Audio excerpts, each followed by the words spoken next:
Hey again, guys. Getting pretty excited for the National.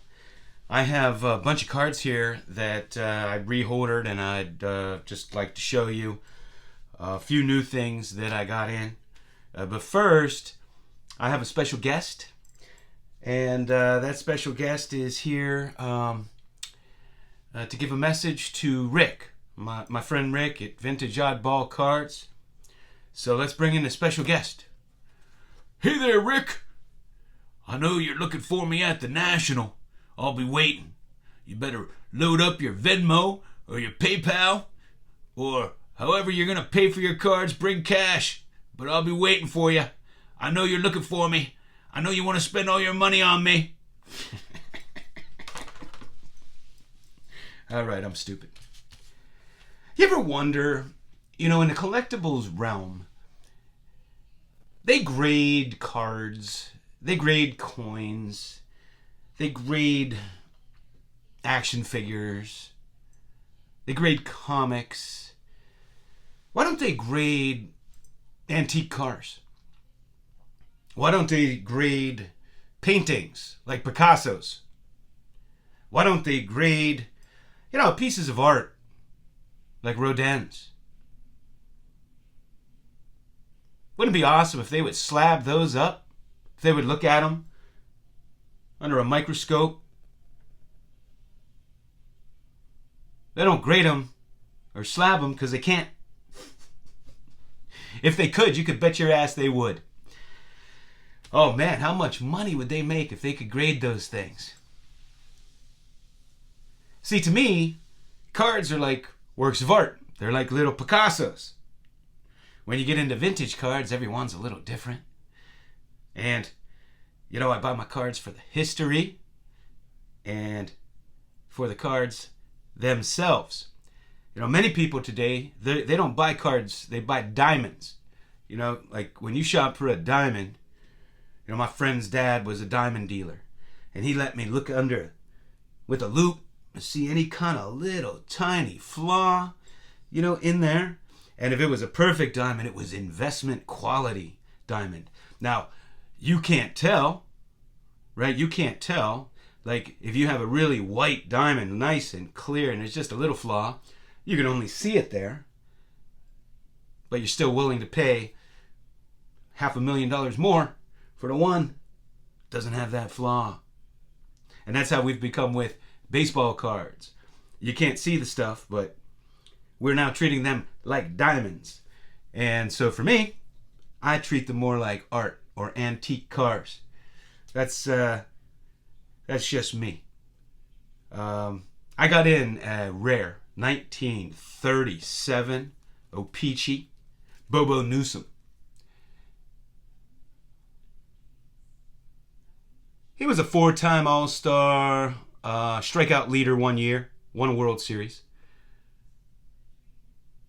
But this guy, man, he went to more teams than most players. He played for 9 different teams, some multiple times, out of the 16 teams that existed then. But I love adding cards to this set. 1937 O-Pee-Chee.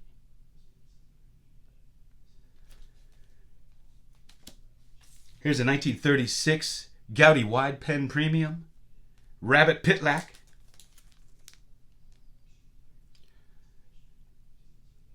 He was known to be a line drive hitter and a very good defensive catcher.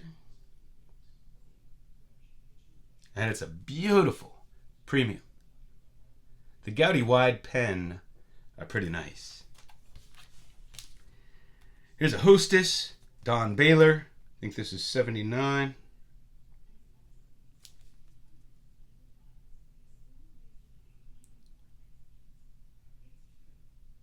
Love me some Hostess cards. All right, so I reholdered some cards. I thought I'd go through them. A ton of 1970 tops and some 73 tops. So here's an autographed Fergie Jenkins. Here's Al Oliver. Now, Al Oliver came runner-up to Ted Sizemore for Rookie of the Year in the National League, and he tied with Coco LeBoy here. They tied for runner-up for Rookie of the Year, National League, and Lou Piniella here won it in the American League. And poor Lou, after having all those rookie cards, because he was in the minors so long, he finally got a card of his own. With a nice trophy there. Vida Blue and Gene Tennis rookies. Gene Tennis, like so many players at the end of their career, came to Pittsburgh. Willie McCovey.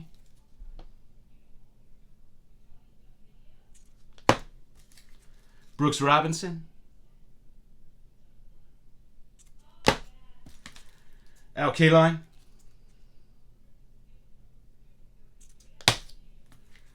Bob Gibson.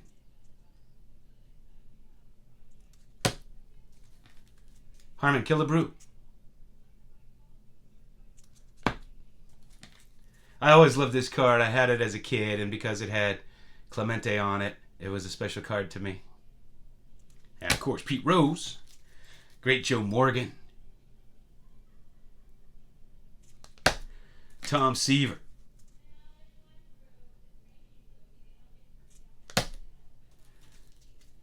Willie Stargell. Hey, somebody add up all these cards and see. I'd be curious to know. Here's Johnny Bench.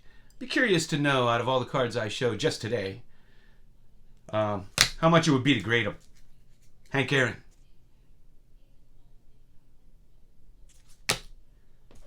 Willie Mays.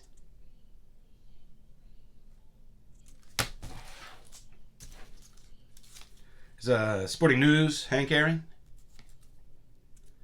Johnny Bench. Rod Carew. This is a high number, tough card, Mickey Lolich. High number there. This is a high number too. I think this is third series, 611. 611, is that third series? Norm Cash, and a cool card. Bill Mazeroski. Manny Sanguin. Denny McLain. A great Tony Oliva in this set.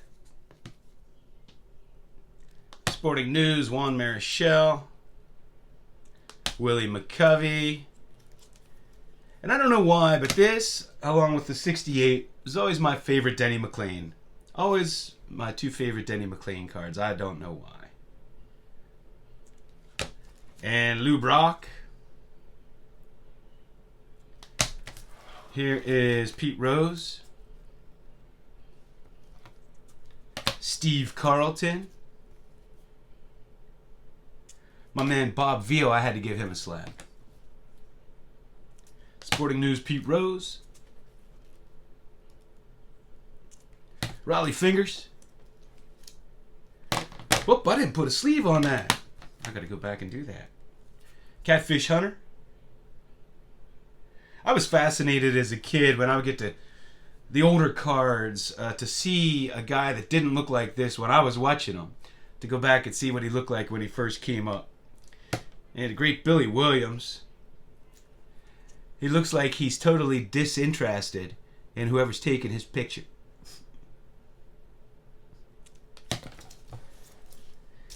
Here are some 1973s. This Dwight Evans rookie.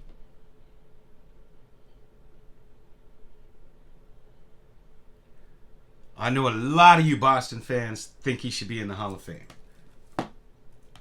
Brooks Robinson, and this is my favorite Brooks Robinson. I also have the O-Pee-Chee version because it's a thin Brooks Robinson at third base doing what he did best.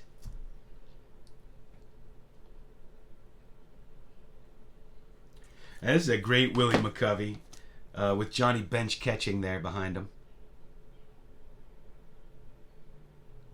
And this is one of my favorite all-time cards. Now, I was a fan of his growing up.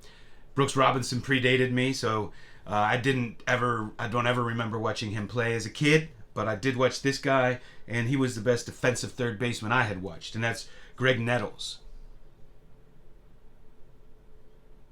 A fantastic card. Had to get the O-Pee-Chee of that, too. And I always loved this. This was always my favorite Ted Simmons card. Long before he was in the Hall of Fame and everybody was scrambling for his cards. And my man Al Oliver, all he did was hit. Juan Marichal. Fantastic card. I love the inactions. My man Willie Stargell here.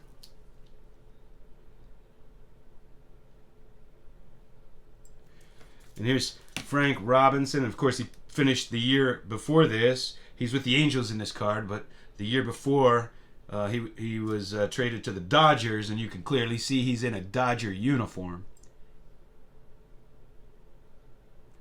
And a card everybody loves to hate, especially some of my friends, Lou, James. But I love it. Reggie Jackson. The only card I know where he's throwing like that. And Pete Rose. He's hoping that ball gets out of play. So those are a few cards I wanted to show you. I'll be waiting for you, Rick. Thanks for hanging out with me.